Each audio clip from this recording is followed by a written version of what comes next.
वादा की औपचारिकता खत्म हुई। अब जो महत्वपूर्ण विषय है मैं उस पर आपको ले चलता हूँ। राजेश भाई, शकील जी, झा साहब, सभी मित्र जो मंच पर विराजमान हैं और पत्रकार साथी जिनसे मिलकर हर बार असीम खुशी हर्ष का अनुभव होता है, क्योंकि मैं हमेशा कहा करता हूं कि पिछले चुनाव में भी बहुत आपसे आंतरिक पारिवारिक मेल जोल बन गया था और बिहार से जब भी आदमी आता है तो बिहार की धरती से कुछ ना कुछ ज्ञानवर्धन करके जाता है। मैं हमेशा ये कहता हूँ, मैं तो किसान के घर में जन्म लिया तो मैं ज्ञान तो आपको नहीं दे सकता, पर समाज की जो वास्तविकता है उससे जुड़ा एक मुद्दा आपके समक्ष जरूर रखने आया हूं। और कुछ ऐसे तथ्य जिन्हें सुनकर आप भी चौंक जाएंगे, ऐसे तथ्य जो शायद इस देश को भी उनकी जानकारी ना हो। अगर मैं उसका थोड़ा सा आपको अमली जामा बताऊं तो हम जहां जातिगत जनगणना की और वो क्यों जरूरी है उसकी बात आपसे करेंगे सब साथी मिलकर। किस प्रकार से बीजेपी का डीएनए ही जातिगत जनगणना के विरोधी है, किस प्रकार से वर्षों तक श्रीमान नरेंद्र मोदी जी ने और बीजेपी ने सुप्रीम कोर्ट से लेकर सड़क तक गरीबों, दलितों, वंचितों, शोषितों, पिछड़ों को उनकी गिनती तक के अधिकार से वंचित किया और भविष्य का आईना क्या है, संक्षिप्त में ये बात मैं आज आपसे करूंगा। साथियों, जातिगत जनगणना वक्त की मांग भी है और सामाजिक न्याय की धुरी भी।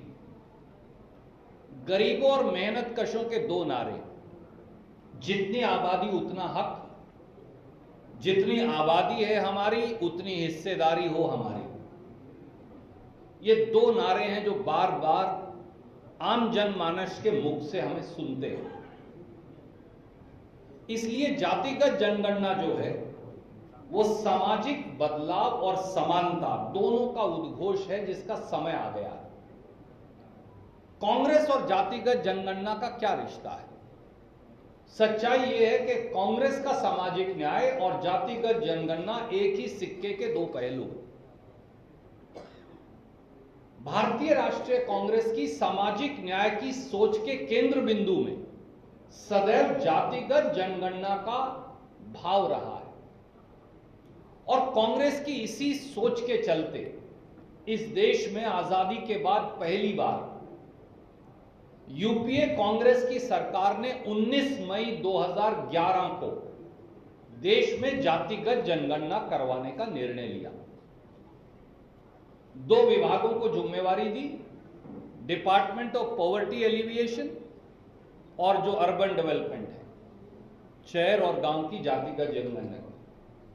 यह रिपोर्ट 3 जुलाई 2015 को, 19 मई 2011 को निर्णय हुआ, शुरुआत हो गई, 3 जुलाई 2015 को रिपोर्ट आ गई। परंतु एक षड्यंत्र के तहत प्रधानमंत्री मोदी और मोदी सरकार ने, और उसमें उनके सारे मित्र दल भी शामिल हैं जो यहां बड़ी बड़ी बातें करते हैं, बिहार में वो भी, उन्होंने एक षड्यंत्र के तहत जातिगत जनगणना की उस गिनती को, उन सब आंकड़ों को कूड़ेदान में डाल दिया। तब से आज तक अध्यक्ष जी कह रहे थे 2.5 वर्ष, अध्यक्ष जी मैं दुरुस्त करूंगा, ये 2011 में लड़ाई शुरू हुई, 25 में आ गए, ये लड़ाई 15 साल से चल रही है और 11 साल से श्री राहुल गांधी इसे एक मिशन बनाकर अपने जीवन का इस जातिगत जनगणना की लड़ाई और संघर्ष को लड़ रहे हैं। अब जातिगत जनगणना की विरोधी आरएसएस और भाजपा क्यों है, हम क्यों कहते हैं? क्या यह राजनीति है क्योंकि हम उनके विरोधी हैं, या इसमें कुछ सार्थक बात है, वास्तविकता है? क्योंकि आप तो इसका आकलन कर लेंगे, हम तो कुछ भी कहें। भाजपा और आरएसएस दोनों पहले दिन से जातिगत जनगणना के विरोधी हैं। क्यों? क्योंकि उनके डीएनए में दलित विरोध, आदिवासी विरोध, पिछड़ा विरोध, शोषित और गरीब विरोध है, इसलिए वो जातिगत जनगणना के विरोधी हैं। उन्होंने 2011 की जातिगत जनगणना की रिपोर्ट को खारिज कर कूड़ेदान में डाल ये साबित कर दिखाया। उन्होंने सार्वजनिक तौर से जातिगत जनगणना का विरोध किया। उन्होंने अदालत में जातिगत जनगणना का विरोध किया। और अब जब कुछ नहीं बचा तो लाचार होकर वो गरीबों, दलितों, वंचितों, शोषितों, पिछड़ों, आदिवासियों की ड्योढ़ी पर उनको झुकना पड़ा। ये सच्चाई है। इसका क्या सबूत है? पहला सबूत, आरएसएस का जातिगत जनगणना विरोध। 2 तारीख नोट कर लीजिए, 23 मई 2010 और 6 जून 2010। आरएसएस में नागपुर से भैयाजी जोशी, जो सह कार्यवाहक हैं, उन्होंने बाकायदा बयान जारी किया और यह कहा कि राष्ट्रीय स्वयंसेवक संघ जनगणना में जाति गिनने के विरुद्ध है। ये 2 तारीख इसलिए नोट करें। तो मैं आपको भेज रहा हूं ये सारे कागजात, इसलिए ये वो बयान है जो उन्होंने जून 2010 में आरएसएस के मुखपत्र ऑर्गेनाइजर में छापा था। और कोई कहे कि भाई ऑर्गेनाइजर में ही छाप दिया तो कोई दिक्कत नहीं, इंडिया टुडे और वहां नागपुर के सब जो अखबार हैं उसमें भी छापा। मैं उन दोनों की प्रतिलिपि आपको भेज रहा हूं। तो ये तो है आरएसएस और जातिगत जनगणना की बात हो गई, इधर रखिए। अब आ जाइए अगला पहलू, दूसरा। मोदी सरकार ने जातिगत जनगणना को 2011 में जो कांग्रेस ने करवाई उसको खारिज करने का षड्यंत्र किया। वो कैसे? वो रिपोर्ट 16 जुलाई 2015 को मोदी जी के मंत्रिमंडल में रखी गई। ये मैं मोदी जी के मंत्रिमंडल का कागज लाया हूं जो आपको भेज रहा हूं। उनकी बैठक की प्रोसीडिंग्स हैं जो उन्होंने रिलीज की। इसमें उन्होंने कहा कि जातिगत जनगणना जो कांग्रेस यूपीए ने करवाई थी उसकी रिपोर्ट आ गई है और यह रिपोर्ट मंत्रिमंडल के समक्ष रखी जाती है। अब इसका विश्लेषण करना अनिवार्य है, जातिगत विश्लेषण, कास्ट वाइज विश्लेषण। इसलिए मोदी जी ने कहा कि हमारा मंत्रिमंडल नीति आयोग के वाइस चेयरमैन अरविंद पानीग्रिया, ये लिखा हुआ है, मैं कुछ अपनी तरफ से नहीं कहूंगा, उनकी अध्यक्षता में एक एक्सपर्ट ग्रुप हम बना रहे हैं और वो फिर इस रिपोर्ट को लागू कर देंगे। हमने कहा तो अच्छा काम कर रहे हैं, इसमें क्या बुराई है। पर यह निर्णय है 16 जुलाई 2015 का। उसके बाद हम पूछते रहे भैया क्या हुआ, वो एक्सपर्ट ग्रुप कहां गया, तो कुछ मालूम नहीं चला। फिर वो पकड़े गए सबसे बड़े न्यायालय में, उच्चतम न्यायालय में, सुप्रीम कोर्ट में। उन्होंने शपथ पत्र देकर जो कहा वो बहुत चौंकाने वाला है। वो शपथ पत्र ये है जो मोदी सरकार ने दिया, और वो शपथ पत्र दिया उन्होंने 2021 में। ये 16 जुलाई 2015 है, ये 2021 में दिया, यानी कितने साल के बाद? लगभग 6 साल हो गए। थोड़ा हरियाणा के आदमी की गिनती मनोज भाई कमजोर होती है, इसलिए पूछ रहे हैं। नहीं सब सही है, 6 साल के करीब हो गए। 6 साल बाद जो उन्होंने कहा वो बड़ा चौंकाने वाला है, और वो मैं आपको ये एफिडेविट भी भेज रहा हूं और प्रेस विज्ञप्ति में भी है। उन्होंने कहा कि अरविंद पानीग्रिया की अध्यक्षता में जो कमेटी बनाई थी, एक्सपर्ट ग्रुप जातिगत जनगणना 2011 बारे, मोदी जी उसका कोई भी मेंबर बनाना भूल गए। 6 साल तक कोई मेंबर ही नहीं बना। मैं नहीं कह रहा, मैं आपको पढ़ के बताऊंगा। और उसकी कभी मीटिंग भी नहीं हुई। अब मैं आपको अंग्रेजी की उनकी 2 लाइन पढ़ देता हूं। It was decided by the cabinet, this is the cabinet decision, 16 July 2015। It was decided by the cabinet to constitute an expert committee under the chairmanship of the then vice chairman Niti Aayog, Professor Arvind Panagriya. However, the other members in the committee were not named and the committee never met. As a result no action has been taken on the data in past 5 years. उन्होंने उठा के उसे कूड़ेदान में डाल दिया। तो जिसने जातिगत जनगणना करवाई कांग्रेस ने, उस रिपोर्ट को उन्होंने कूड़ेदान में डाल दिया। तीसरा पहलू, मोदी सरकार ने संसद में लिखित जवाब में जातिगत जनगणना करवाने से इनकार ही कर दिया, बोले हम नहीं करवाएंगे कभी। तो मैं उनका वो लिखित जवाब भी ले आया। ये 2 बार दिया। कांग्रेस के सदस्यों से ने पूछा, एक बार छाया वर्मा जी ने, जो हमारी सांसद हैं पड़ोस में छत्तीसगढ़ से, और एक बार दीपक बैज जी ने, जो वहां के कांग्रेस के हमारे अध्यक्ष हैं। एक सवाल का जवाब दिया उन्होंने 10 मार्च 2021 को, और एक सवाल का जवाब दिया उन्होंने 8 फरवरी 2022 को। मैं उसकी 2 लाइन पढ़ देता हूं, वो क्या कहते हैं। उन्होंने कहा, union of India after independence decided as a matter of policy not to enumerate caste wise population, यानी हम नहीं करवाएंगे। यही दोबारा फिर देखिए, तो ये उन्होंने संसद के पटल पर कहा कि हम नहीं करवाएंगे। चलिए, फिर भी शायद मन बदल जाता। उसके बाद मोदी सरकार सुप्रीम कोर्ट गई। एक्चुअली सुप्रीम कोर्ट गई महाराष्ट्र की सरकार। महाराष्ट्र में जब सांझी सरकार थी, शिवसेना के मुख्यमंत्री थे उद्धव ठाकरे साहब, तो हम वहां गए और कहा कि हम पिछड़ों की आबादी के आधार पर महाराष्ट्र में आरक्षण देना चाहते हैं पंचायती राज संस्थाओं में। उसके लिए जाति का डेटा चाहिए। वो डेटा ऑलरेडी उपलब्ध है, क्योंकि 2011 में जातिगत जनगणना हो गई, तो वो हमें दे दीजिए। उन्होंने कहा हम नहीं देंगे। तो पहली कभी होता है देश में कि प्रांत की सरकार ने देश की सरकार पर मुकदमा कर दिया। केस का नाम ही है स्टेट ऑफ महाराष्ट्र बनाम यूनियन ऑफ इंडिया। वहां अब मोदी जी को शपथ पत्र देना पड़ा।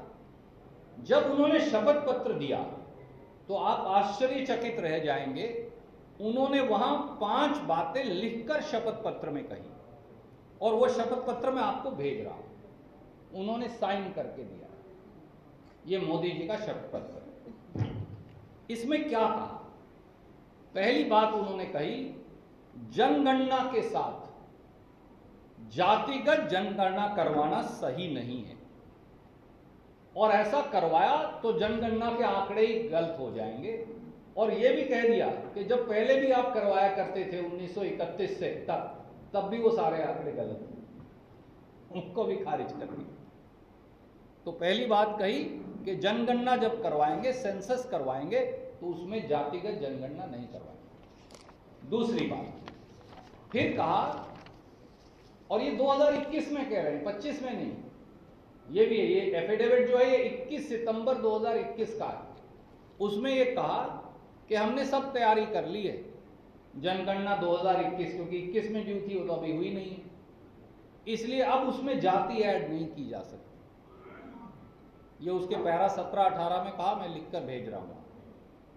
तीसरी बात और ज्यादा चौंकाने वाली कही, ये कहा कि जनगणना करते हुए पिछड़ा वर्गों, फिर अब ओबीसी पर आ गए, एससी एसटी को छोड़कर, इनकी जाति का डेटा इकट्ठा करना, मैं आई कोट, प्रशासनिक तौर से असंभव है, ना ये पूरा हो सकता, ना ये सही होगा। यानी सारे ओबीसी हिंदुस्तान के खारिज करके मारे। मैं फिर दोहराता हूं क्या कहा, जनगणना करते हुए पिछड़ा वर्गों की जाति का डेटा इकट्ठा करना प्रशासनिक तौर से असंभव है, और ये ना पूरा होगा कभी, और ना ये सही होगा। और अगली बात, चौथी और ज्यादा चौंकाने वाली, ये कहा कि भारत सरकार ने 2021 के सेंसस में जाति को ना शामिल करना भारत सरकार यानी मोदी सरकार का एक सोचा समझा नीतिगत निर्णय है। और फिर अदालत को कहा कि अगर आपने कह भी दिया कि ये रिलीज कर दो, तो ये बहुत बड़ी पॉलिसी की अवहेलना हो जाएगी, जो आपको अधिकार ही नहीं है सिर्फ हमें। तो अब इससे ज्यादा बड़ा सबूत क्या हो सकता है कि बीजेपी के डीएनए में ही एससी, एसटी, ओबीसी और जातिगत जनगणना का विरोध है। एक पांचवा पहलू भी है, वो बिहार से जुड़ा है, इसलिए जरूरी है। बिहार में एक आधी अधूरी गलत जातिगत जनगणना करवाई। जातिगत जनगणना का मॉडल है तेलंगाना मॉडल, उसके बारे में आपसे मैं चर्चा करूंगा अलग से।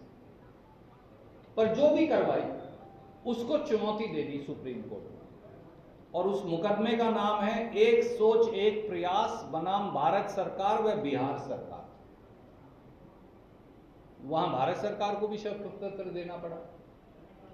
अब जो मोदी जी ने शपथ पत्र दिया वो दिया 28 अगस्त 2023 को। वो बड़ा कमाल का है, वो छुपा रखा है, किसी के पास है नहीं, तो मैं ले आया उनका, वो भी आपको भेज रहा हूं। ये बाकायदा उन्होंने, उनके दस्तखत मोहर सब लगे हुए।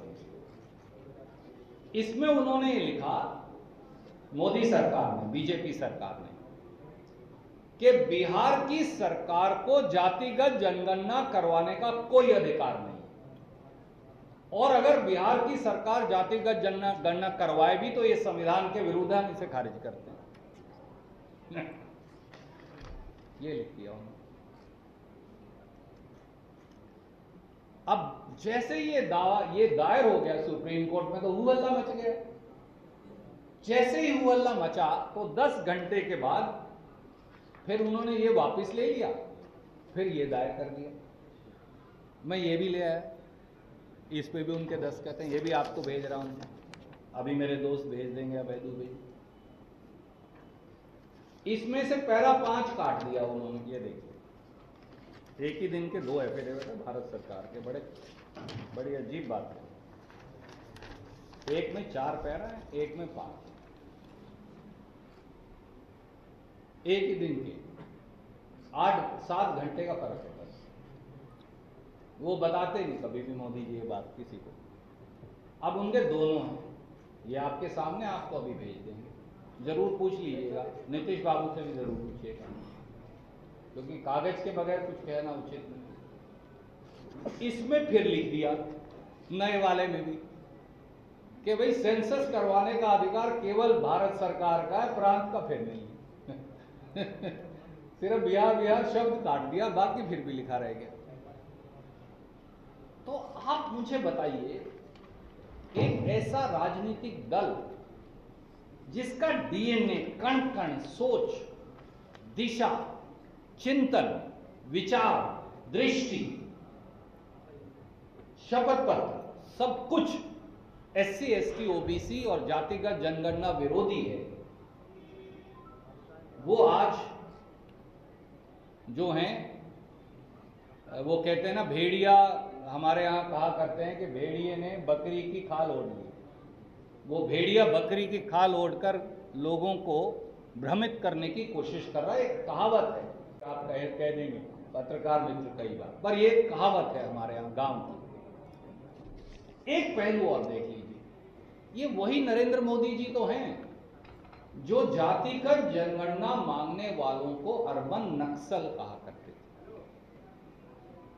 देश तोड़ने वाला कहा करते थे। ये वही तो हैं जिन्होंने बटेंगे तो कटेंगे का नारा दिया था राहुल गांधी जी की जातिगत जनगणना के विरोध में।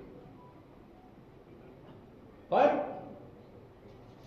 सच्चाई ये है कि ये दलितों की, आदिवासियों की और खास तौर से इस देश के पिछड़ों की, बिहार प्रांत सहित हमारे गरीबों की ताकत है संयुक्त, जिसकी वजह से मोदी सरकार को और राहुल गांधी जी का संघर्ष है लंबा, तटस्थ होकर जो उन्होंने संघर्ष किया कि उन्हें झुकना पड़ा। तो हमारा केवल आपसे ये कहना है साथियों कि श्री मल्लिकार्जुन खड़गे, श्री राहुल गांधी जी और कांग्रेस पार्टी ने 2019 लोकसभा, 2024 लोकसभा दोनों चुनावी घोषणा पत्रों में यह मांग प्रमुखता से रखी। पिछले 1 दशक से राहुल जी ने ये मांग उठाई, और वो भारत जोड़ो यात्रा हो या भारत जोड़ो न्याय यात्रा हो जो हमारे प्रांत से भी निकली, उसमें सबसे जो प्रमुख नारा था वो था गिनती करो, हक दो, हिस्सेदार बनाओ। और कांग्रेस के लिए इसलिए ये समाज का एक ऐसा एक्सरे है जिससे सामाजिक समानता, न्याय व सम्मान की ये धुरी है।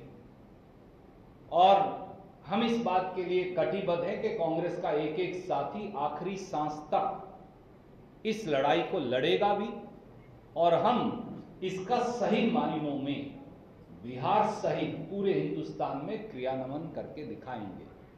कोई भी प्रश्न आप पूछना चाहें तो आपका एक एक करके स्वागत। कोई रुकावट की संभावना है, आशंका है क्या? देखिए, आपके सवाल के लिए सबसे पहले साधुवाद। नरेंद्र मोदी जी ने यकायक ये तो मान लिया कि जातिगत जनगणना करवाएंगे, ये सारी बातें कहकर, पर ना तो उसकी शुरुआत की तारीख बताई ना समापन की तारीख बताई। तो इसलिए एक शंका जरूर है कि कहीं जैसे पिछली बार बिहार की बोली लगाई थी 30,000, 40,000, 50,000, 60,000, 80,000, आए नहीं 8 रुपए भी। वापस चुनाव होने के बाद 8 ही रुपए नहीं आए। तो कहीं ये भी एक शगुफा ना बना के छोड़ दिया जाए गरीबों, दलितों, आदिवासियों, पिछड़ों के अधिकार के इस संग्राम को, सम्मान की इस धुरी को, अगर आप कार के हिसाब से बताऊं तो it's like an axle of the vehicle. इसको वो कहीं चुनावी शगुफा ना बना ले, इस बात की शंका जरूर सिर्फ कांग्रेस के लोगों के नहीं, हर गरीब, शोषित, वंचित, पिछड़े के मन में। आप बोले जो सर दोनों का आ जाएगा एक एक करके। सर आपको लगता है रणदीप जी की क्या कांग्रेस ने बैकवर्ड लीडरशिप को आगे बढ़ने का मौका दिया है?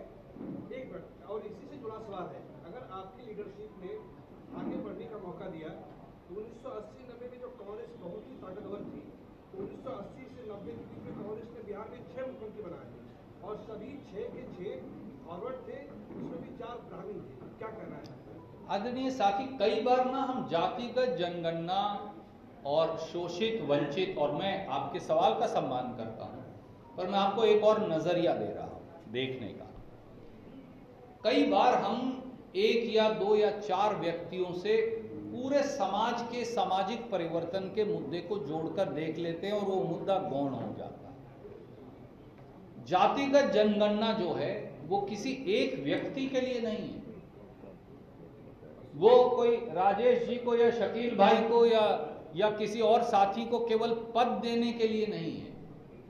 ये सशक्तिकरण और सामाजिक न्याय का सबसे बड़ा हथियार है।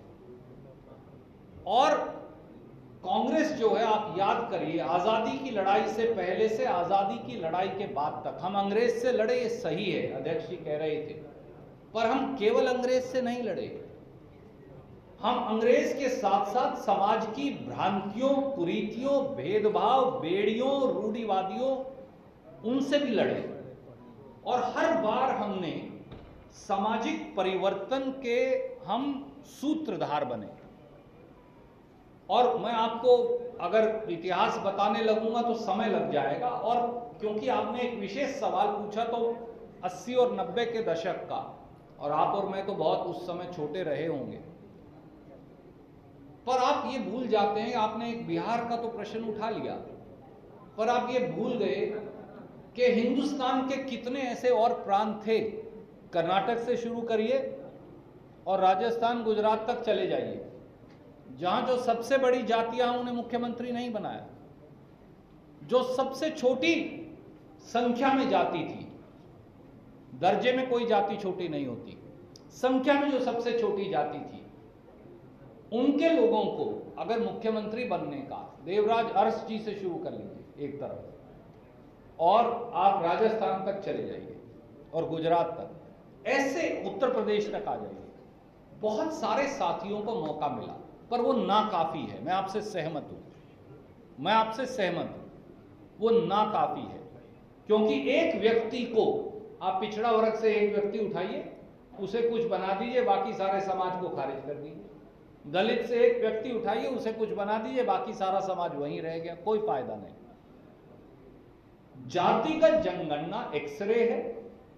अगला कदम, जितनी आबादी उतना हक के आधार पर उनको सामाजिक न्याय, संसाधनों और सरकार में उनको भी न्याय देना, हिस्सेदारी देने की कवायद। Sir after him I will come back. सवाल उठाया उस वक्त, लेकिन सरकार में तो आप भी थे ना, सरकार में तो आप कैसे कह रहे हैं जो गलती हुई है डाटा गलत है? आधी अधूरी है। मैंने इसीलिए मैंने आपसे बिहार और तेलंगाना और कर्नाटक की जनगणना की व्यापक चर्चा यहाँ नहीं की। उसका कारण मैं आपको बताता हूँ क्यों नहीं की। बहुत सोच समझ के नहीं की। कम से कम जातिगत जनगणना तो हुई। हो सकता आपको उस पर विश्वास हो सकता मुझे ना हो सकता आपको लगता वो विश्वसनीय है, हो सकता किसी गरीब को लगता वो विश्वसनीय नहीं है। ऐसी अनेकों शिकायतें आई, कोई बात नहीं। मैं ये कह रहा हूं अब तो पूरे देश में जातिगत जनगणना होगी और कांग्रेस ने ये करवा रखी है 2011 में। बिहार से बहुत पहले करवा दी थी। अब वो पोस्टर लगाते जो घूम रहे हैं उन भैयाओं को बताइए कि भैया हमने तो 19 मई 2011 को करवा दी थी और वो रिपोर्ट बीजेपी नहीं रिलीज कर रही। मेरा ये कहना है, तू मैं के विवाद में कई बार जिन वर्गों के लिए हम, राहुल गांधी जी, खड़गे साहब, कांग्रेस पार्टी काम करना चाहती है, राजेश राम, शकील अहमद, झा साहब, हम सब, कहीं वो विषय ना रह जाए। और वो विषय है कौन मन से, वचन से, कर्म से शोषितों, वंचितों, दलितों, आदिवासियों और पिछड़ों को अधिकार देने का पक्षधर है, कौन इसे चुनावी शगुफे के तौर पर इस्तेमाल कर शायद फिर इसे कूड़ेदान में डाल देने वाला है। मेरा काम है सजग पत्रकारों के सामने, जो हमारी अदालत है राजनीतिक लोगों की, इस पक्ष को सिर्फ रखना। वो मैंने रखा है और कागजों सहित रखा है इसे। हाँ सर, इनके बाद मैं आपके पास आ जाता हूँ। तो आप लोग उसके सपोर्ट में हैं। आजादी के बाद से आप इतना समय क्यों लगा दिए, जबकि एक्सरे कह रहे हैं आप कि समाज का एक्सरे है, तो आपने एक्सरे को कितना देर क्यों लगाया? 2011 क्यों लगा दिया? देर लगा दिया। आदरणीय साथी, हम पीछे मुड़ के देख सकते हैं। हम ये भी कह सकते हैं कि आप घर में भी जाएंगे तो आप कह सकते हैं कि मुझे अमुक चीज 6 महीने पहले खरीद लेनी चाहिए थी, या अमुक मुरम्मत घर में ये कर लेनी चाहिए थी। 5000 साल की विषमता इस देश में है, ये बात सब मानते हैं। अब आप पूछ सकते हैं कि 5000 साल पहले तुमने ये बात क्यों नहीं उठाई? तुम्हारे पूर्वज तो रहे होंगे। बात सही है आपकी, मैं आपकी बात फिर भी बड़ी करूंगा। या आपने 1947 में, आप याद करिए, जब ये देश आजाद हुआ तो इस देश में एक इंसान दूसरे इंसान को छूता नहीं था। राजेश राम, रणदीप सिंह सुरजेवाला, शकील अहमद शायद झा साहब के साथ इकट्ठे नहीं बैठ सकते थे। ये वो देश था 5000 साल से। एक कुएं से पानी नहीं पी सकते थे। एक थाली में बैठकर जैसे आज हम खाना खा सकते हैं, नहीं खाना खा सकते थे। एक मंच पर बैठना तो असंभव था। कांग्रेस ने उसे तोड़ा और सामाजिक बदलाव ऐसे किया कि समाज में भी अव्यवस्था ना हो और क्रांति भी आ जाए। यही सबसे बड़ी बुद्धिमता है, गौतम बुद्ध जी ने भी कहा। तो इसलिए सामाजिक न्याय और बदलाव का समय समय पर फेज और पीरियड आता है और कांग्रेस उसके मुताबिक चल रही है। हो सकता है आपको ये लगे नहीं, ये 70 के दशक में कर जाना चाहिए था, तो मैं कहूंगा शायद आप ठीक हैं, और शायद हम 10 साल बाद किए या 15 साल बाद किए, पर मैं ये कह रहा हूं हम कर रहे हैं, हमने किया है। और दूसरी तरफ वो लोग हैं जो राजनीतिक बेईमानी से ग्रस्त हैं। दो सवाल है। पहला सवाल, क्या बीजेपी ने मास्टर स्ट्रोक खेल दिया कास्ट सेंसस का डिसीजन लेकर बिहार चुनाव से पहले, जिसका सीधा फायदा बीजेपी को मिल सकता है क्योंकि कास्ट पॉलिटिक्स बिहार में सबसे ज्यादा होती है? और दूसरा सवाल है, पहलगाम जो हमला हुआ, पहले आप दूसरा पूछ लेना, जवाब दे दीजिए सर। पहले आपके सवाल में ही आपका जवाब है। बीजेपी के लिए जातिगत जनगणना राजनीति है, वोट की।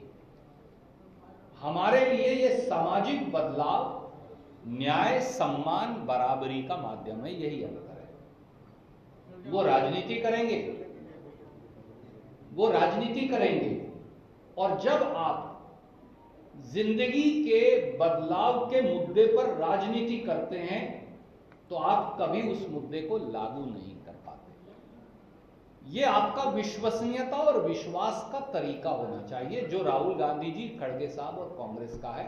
हम में और उनमें यही अंतर है। सर, मेरा सवाल ये है कि बीजेपी और उनके सहयोगी कांग्रेस पर ये आरोप लगाते रहे हैं कि मंडल कमीशन का रिपोर्ट आपने कोल्ड स्टोरेज में रखा।